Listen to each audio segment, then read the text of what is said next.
माता सीता ने भी किया था एक घोर पाप। नमस्कार दोस्तों, रामायण की कथा सभी ने सुना या फिर पढ़ा होगा, जिसमें मर्यादा पुरुषोत्तम श्री राम तथा माता सीता के जीवन से जुड़ी विभिन्न पहलुओं का वर्णन किया गया है।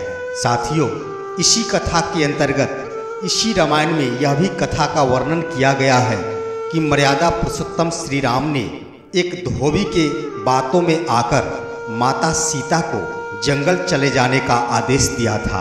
जी हाँ दोस्तों, माता सीता को जंगल इसलिए जाना पड़ा था क्योंकि माता सीता ने एक घोर अपराध किया था। जी हाँ दोस्तों, आज हम इसी कहानी के बारे में विस्तार से चर्चा करने जा रहे हैं। और दोस्तों, ये कहानी शुरू करने से पहले जिन्होंने अभी तक मेरे चैनल को सब्सक्राइब नहीं किया है, उनसे आग्रह है कि वो मेरे चैनल को सब्सक्राइब कर बेल आइकन दबा लें। आइए दोस्तों, सुनते हैं माता सीता ने किया था एक घोर पाप। दोस्तों, एक बार की बात है, मिथिला नगरी में एक बार भयंकर अकाल पड़ा था और अकाल का कारण था मिथिला नगरी में बारिश नहीं होना। बहुत दिनों से मिथिला नगरी में किसी भी प्रकार की बारिश नहीं हुई थी, जिस कारण किसानों एवं आम जनों के जीवन अस्त व्यस्त हो गया था। मिथिला नगरी के लोगों के जीवन को अस्त व्यस्त देखते हुए एक साधु ने इसके बारे में भविष्यवाणी की और भविष्यवाणी के क्रम में उन्होंने बताया कि मिथिला के जनक अगर स्वयं यहाँ के खेतों में हल चला देंगे तो यहाँ बारिश होना प्रारंभ हो जाएगी। साधु की बात सुनकर वहाँ की सभी प्रजाएं ने राजा जनक से यह विनती की कि आपके द्वारा हल चलाया जाए। अपनी प्रजाओं की बात स्वीकार कर राजा जनक ने खेतों में हल चलाना प्रारंभ किया। हल चलाने के क्रम में राजा जनक को एक शिशु की प्राप्ति हुई जो कि बहुत ही सुंदर थी, और राजा जनक ने उस शिशु को अपने घर ले आया और उसे अपना बेटी बनाकर रखने लगा, जिसका नाम उन्होंने सीता रखा। धीरे धीरे जब सीता बड़ी हो गई तो एक बार की बात है, सीता अपनी दोस्तों के साथ बगीचा में खेल रही थी। इसी क्रम में सीता ने देखा कि उसी बगीचा में दो तोते बैठकर आपस में बातें कर रहे हैं, और बातों के क्रम में दोनों तोते एक दूसरे से कह रहे थे, धरती पर एक परम शक्तिमान राजा का जन्म होगा जिनका नाम मर्यादा पुरुषोत्तम श्री राम होगा, और मिथिला नगरी में उन पुरुषोत्तम का विवाह एक सीता नामक सुंदरी से होगी, और वो सुंदरी अपने पति के साथ कई वर्षों तक राज करेगी। दोनों तोते द्वारा आपस में किए जाने वाले बातें सुनकर सीता को हैरानी हुई। उन्होंने गौर से उनकी बातों को सुना। जब सीता को पता चल गया कि ये दोनों तोते हमारे बारे में ही बातें कर रहे हैं, तो उन्होंने अपने दोस्त को कहा कि इस दोनों तोते को पकड़ कर ले आओ। सीता के दोस्त ने उस दोनों तोते को पकड़कर सीता के सामने रख दी। अब यहाँ आने के बाद वो दोनों तोते काफी डरे हुए थे, काफी सहमे हुए थे। तब माता सीता ने कहा कि डरने की कोई बात नहीं है, हम तुम्हें इसलिए बुलाए हैं कि तुम दोनों मुझे बहुत अच्छे लग रहे हो। तो सबसे पहले तुम ये बताओ कि आपस में तुम दोनों क्या बातें कर रहे थे।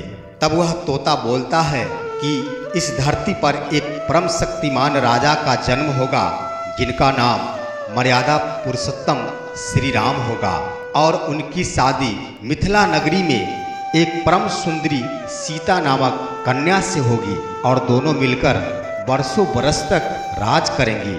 ये बातें सुनकर माता सीता कहती है कि ये बातें तुम्हें कहाँ से पता चली।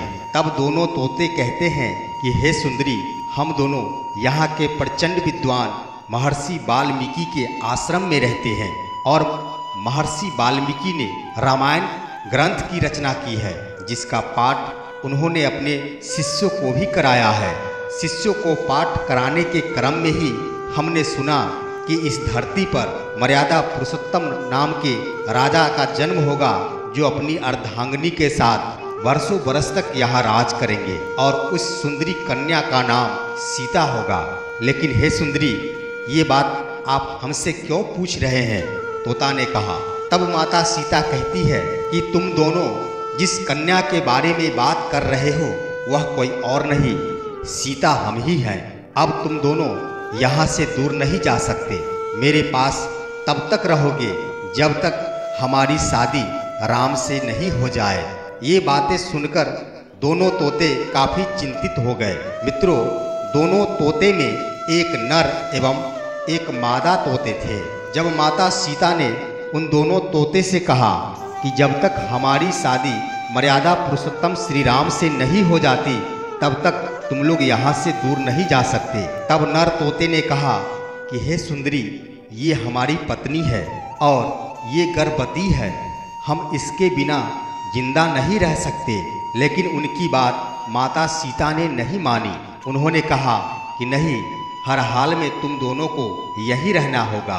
फिर मादा तोते कहती है कि हे सुंदरी, एक गर्भवती माँ की पीड़ा को आप समझ सकते हैं। मैं वास्तव में गर्भवती हूँ और इस अवस्था में हम अपने घर को छोड़कर यहाँ नहीं रह सकते।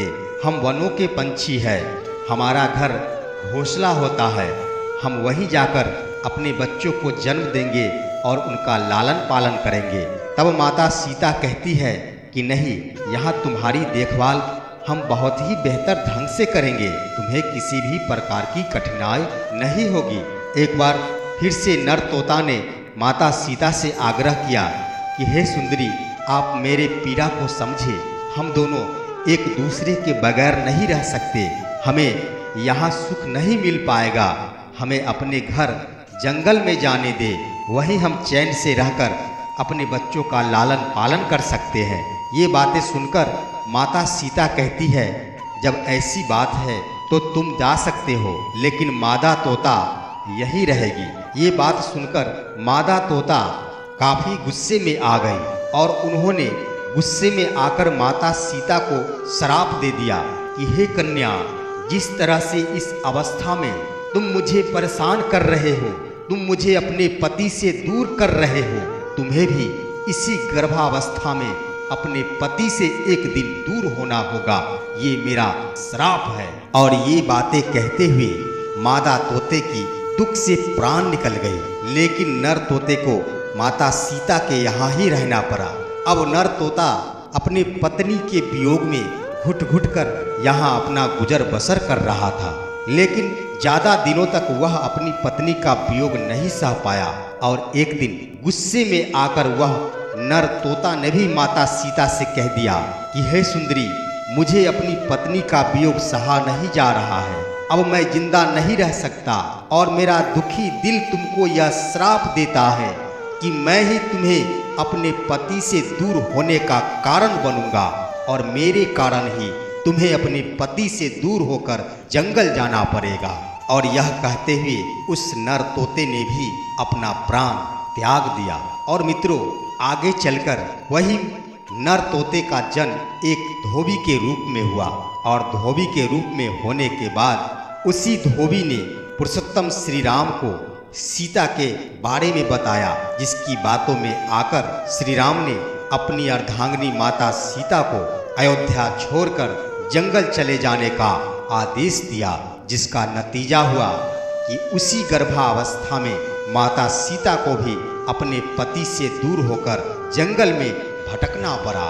तो साथियों, इस कहानी से यही स्पष्ट हुआ कि यहाँ अपने कर्मों का फल हर किसी को मिलता है, चाहे वह भगवान श्री राम हो, चाहे वो माता सीता हो, उसे अपने कर्मों का परिणाम भुगतना ही पड़ेगा। और इसी कारण से माता सीता ने जिस प्रकार उन तोतों को ठेस पहुंचाया था, दिल को दुखी किया था, माता सीता को भी यही भोगना पड़ा। तो साथियों, हम सभी को चाहिए कि अच्छे कर्म करें, अन्यथा अपने किए गए कर्मों का परिणाम भोगने के लिए हमेशा तैयार रहे। ये कहानी यहीं पर समाप्त हुई। फिर मिलेंगे अगले वीडियो में, तब तक के लिए नमस्कार।